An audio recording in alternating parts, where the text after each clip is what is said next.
Prime Minister Narendra Modi is attending the All India Conference of Director Generals, Inspector General of Police 2023, being held at the Rajasthan International Centre in Jaipur.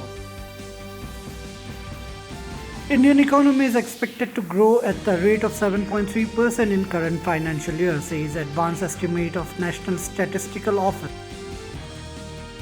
India's foreign exchange reserves rose for 7 straight weeks to reach 22-month high of $623.20 billion for the week ending on December 29.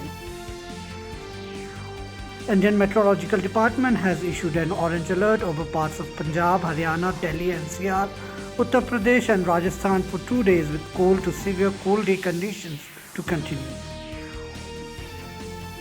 Indian Navy has rescued 21 crew members from hijacked cargo ship off Somalia coast.